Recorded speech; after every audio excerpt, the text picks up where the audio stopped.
This is Teach Your Way with BenQ, where educators find ideas that work. Let's get started. Hi, I'm Carly with the BenQ Marcom team, and with me today as our co-host and demonstrator is Crystal from our customer success team. Today we're going to be talking about how the BenQ board is used with Google integration. We know about 70% of classrooms now have Google and are using the Google Classroom platform to be able to have the lessons built and shared to their students and to be able to collect data in the back end on after lessons and after testing and stuff is done. So today we're going to talk about the Google integration into the boards that comes natively with the product. This is a Google EDLA certified board, which means everything Google comes on the board, which is going to be really helpful in what we're about to demo for you with Crystal. But first, let's talk about how easy is it to be in a classroom right now and teach. Crystal used to be a technology specialist or a technology leader at her school district before she came to join us here at BenQ. So Crystal, tell us what pain points are the teachers going through at your campus or that you're seeing now that you're with us in different schools? Yeah, so usually with teachers, whenever they're trying to get into their lessons, they have to dig through their computer and find something, and then they'll have to maybe cast it to the board. But our boards make it really easy for them to access all of their materials that they need directly from the board without even having to connect. So I'm just really excited to show you what that looks like today. Yeah, I think the biggest thing that I think a lot of teachers would complain about would be logging in, having to keep track. I know personally, I'm not in front of students, which would make me super nervous if I couldn't remember my login and password. So we're going to talk about how BenQ boards actually make that a little bit easier for everyone. And we're going to talk about how having everything seamlessly tied to your classroom presentation tool, whether it's a BenQ board or another device, makes it easier for teachers so that there's no lesson break in the momentum. So every time you have to step away and go change a slide or go log into a different platform, your students lose focus. And that's what we're going to talk about today, how that is alleviated or at least relieved a little bit with the BenQ board. So you want to give us a little bit of a walkthrough on why or how the BenQ board is really built for teachers and how we help them succeed in their classrooms? Yeah, so a lot of our teachers have most of their resources within Google Drive. And so when with the BenQ boards, we have something called AMS, which we tell teachers is all my stuff, but it's also called account management systems on the admin side. But teachers are able to go into AMS and link their Google Drive account. And so anytime they log into a BenQ board, it doesn't matter which board, if they used it 1,000,000 times or if they use it 0 times, they can automatically get into their Google Drive and access all of their files directly. And so that just alleviates a lot of extra work and a lot of extra time that the teachers have to waste to, log in and do all those things. Right. And all of that information from your user persona is housed where? That's going to be in your AMS. Yeah, well, it's in your AMS, which is tied to your school district's back-end solution. So we don't actually have you put any of that information on any sort of BenQ server. That all lives within the secure back-end of your school district. And we use single sign-on to be able to access it with Google or with Microsoft Azure or whatever security platform the districts are using. So we make it so that everything that your teachers and your district has built is secure 100% of the time, and you only get access to the things that you actually need to be able to teach in the classroom during that time. So what does it look like if I'm a teacher and I want to come in and start a lesson and I have everything already built in my Google Drive? Can you show me what that looks like? Yeah, so first things first, we always recommend to teachers that the first thing that you do is link your Google Drive in AMS, and that's ams.benq.com. So if you haven't done that yet, please make sure that you've done that first. But that will allow me or you, once you get to your board, to log in to the board, and then you can just, without having to log into Drive or to Google Chrome, you can go straight to your AMS files, and you can actually access your Google Drive here. So you can see on my AMS files, Google Drive is an option, and so now I can go through and I can find something that I want to work on. I know right now it's testing season, so we can pull up a star passage. And so here again, I'm in my Drive and I'm just pulling up a PDF right here. So I can tap that and I can hit preview. And now I can open up my PDF in the native PDF viewer. Let me go ahead and move this down.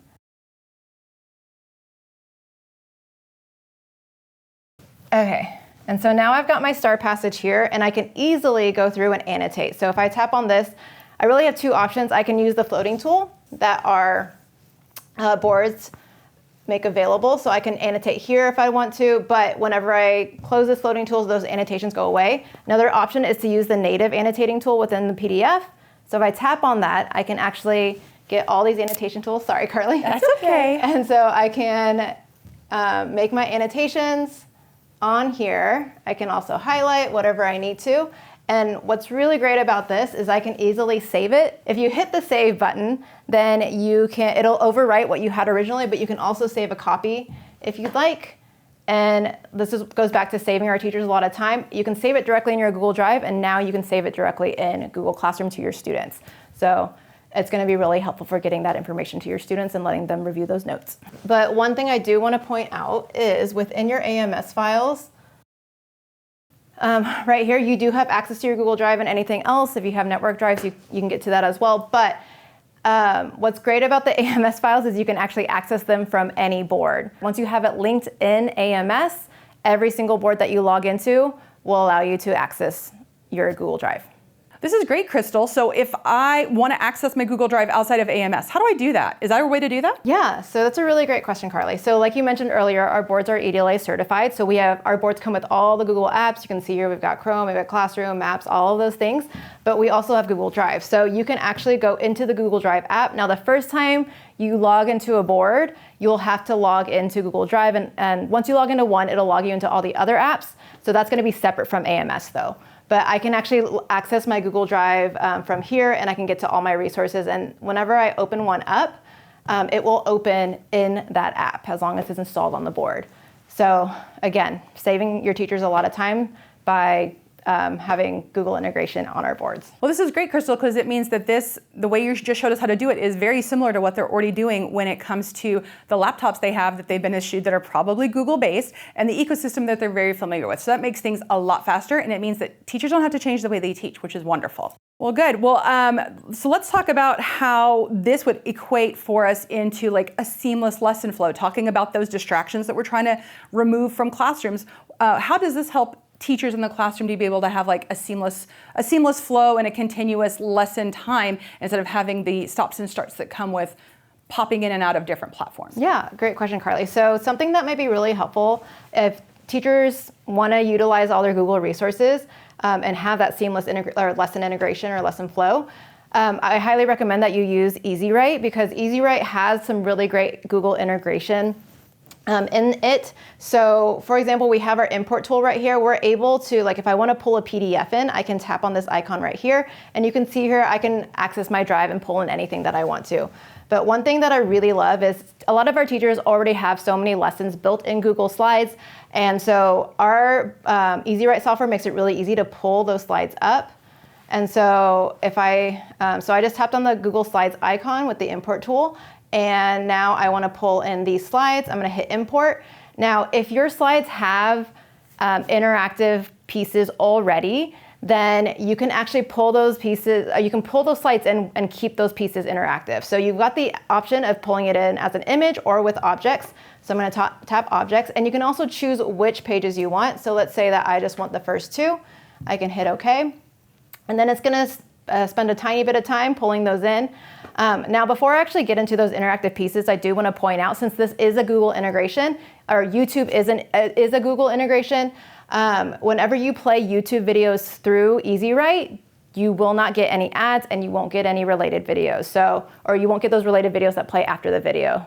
So just keep that in mind. It's going to be really helpful whenever you actually get into your lesson. You don't have to worry about whatever your kids might randomly see.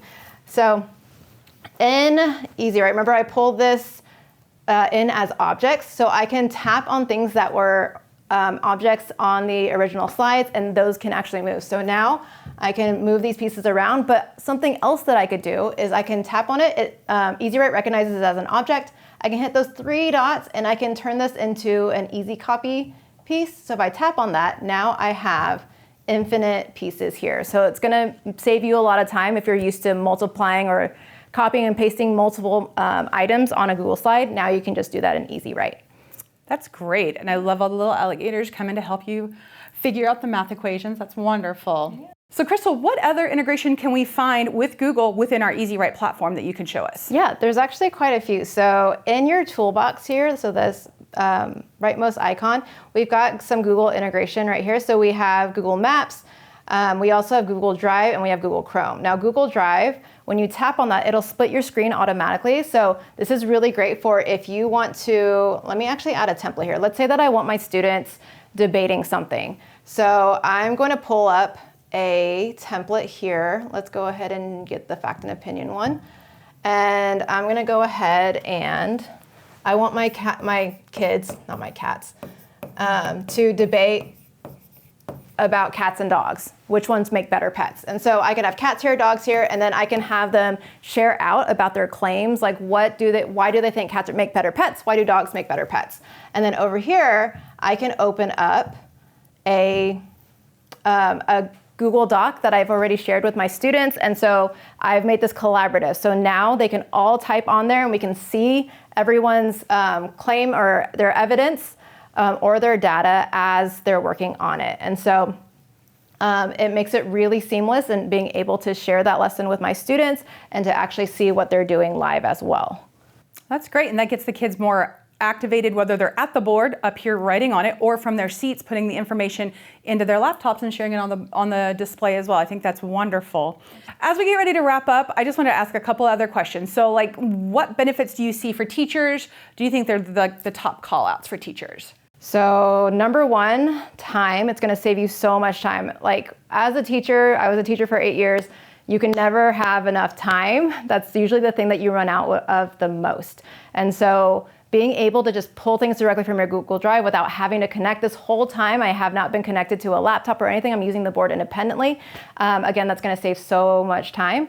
The second thing is convenience. Like if I could be on the other side of the campus, drop something in my Google Drive, and then by the time that I get to my classroom, I can easily pull it into my board, and then I'm set, I'm ready to do my lesson. Okay, so is there anything else you want to show us really quickly before we talk about how this affects students? Yeah, of course. So one question that we get a lot from teachers is how can they have multiple slide decks open at the same time?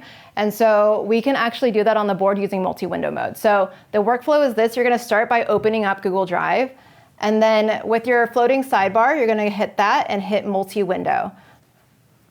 And then now I can go into this and I can pull up like multiple Google Slides. So here I have some Google Slides. I'm going to tap on one. And so I can pull this over here, and now I'm going to open another one. And you can see each time I tap on one, it opens it in another multi-window mode. And I can easily move this over here, have this one showing on this half of the screen. Whoop. Oh, sorry. You got it, Carly. And then, I don't. Oh, that was my fault. And then this side, I can tap on this, and now I have two slide decks going, and I can even put them both in present mode if I need to. So now you can maybe have directions on one side, and on the other side you have the activity, or you have an anchor chart, whatever you need. So. Well, this has been great. I think that you've done a really great job of showing us all the different ways that teachers can save time, teach the way that they're already teaching, and not have to learn something new. So for students, how is this going to affect students? I know I have kids that are in classrooms right now, and they're learning very differently than I did forever and ever ago. So are there ways with the Google platform and within Google Classroom that some of the assets that are being created here in Classroom can also be sent home to my students so that we can use them as refreshers when we're teaching or anything like that? Yes, so our board makes it really easy to share information to students, like especially in EZWrite. So let me go back to EZWrite really quickly, and let's say that I just did a full lesson on something, but I want my students to have the notes, and I want to be able to I want them to either have it on their laptop or be able to access it through Google Classroom. So over here, I've got 3 pages that we worked on already. Now on the bottom left right here, you've got this little hamburger menu, and then you have a share button. It's the second icon from the top. So you've got several options here. You can share all the notes. If your students have iPads or they can easily scan QR codes, you can tap share with QR code, and then you can actually choose which pages you want, hit OK, and it'll generate a QR code for you. Your kids scan that, and then they can easily view the notes on their computers. Another option, of course, here is also to save it as a PDF. So when you choose to save it as a PDF, we showed this kind of a little bit earlier, but when you do that, you're able to first name it, but then it's going to ask you if you want to save it to your AMS files or to Google Drive. So when I save it to Google Drive, this is going to make it so much easier for me to post it to Google Classroom and have that available for my students. Now, the last thing I wanted to show in regards to helping students is our record button. So this record button, I can start a recording in EZWrite, or you also have the option with the floating tool right here. So I can take that, and if I hit the little camera, actually let me clear this. So I can hit the little record button, and now I can record everything that I do on this screen. I can go to any app that I need to, and then this is also going to record my voice. So every little thing that I do and my voice is going to be recorded with this. So I can also pause it if I need to stop for anything. But when I am done, I can hit that stop button, name the file, and then again, this is where that Google integration really comes to play. I can tap on that and I can save the recording directly to my drive, making it much easier to share with my students in Google Classroom. Well, Crystal, this has been really, really informative today. I hope some of our listeners, or our viewers, I should say, were able to gather a little bit more information about how to be able to more natively use Google with their BenQ board. Again, everything you're seeing today with the demonstrations with the board is done natively from the board. There are no apps, there's no subscriptions. Oh, and there's no additional pieces of hardware. There's no slot-in computers or a Chromebox or anything else attached. This is all natively being done through the board. So it is a one-time drop and go sort of a situation, so that you can immediately get your teachers up and running in a classroom with little to no lag time between how they're doing work now, whether it's with a projector or with another display, and being able to do it on our BenQ boards. So final thoughts, I would just say, regardless of what your current classroom situation is, there's a lot of capabilities, and as you're thinking about what is going to be teaching in the next 3 to 5 years, I think that looking at something like this that allows you the flexibility and the capability to be able to teach your way, stay up with whatever apps and platforms that are best suited for what you're teaching and how you're teaching is a really good option. We want to thank all of our listeners for joining us, and again, thank Crystal for joining us to show how BenQ boards and the Google integrations seamlessly work together. For anyone who wants to go back and hear or learn more about how the BenQ boards can support teaching in the classroom, you can go find us anywhere that podcasts are available and listen to previous episodes. Or you can find us on our YouTube channel, which is linked in the show notes. Our new episode will be out in a couple of weeks, and just remember to like and subscribe. And again, thank you, Crystal, for your time. And thank you, everyone, for joining us on Teach Your Way with BenQ. We'll see you next time. Bye. Thanks for joining us on Teach Your Way with BenQ. For more resources and teaching inspiration, visit us online at BenQBoard.com. Don't forget to follow the show so you never miss an episode.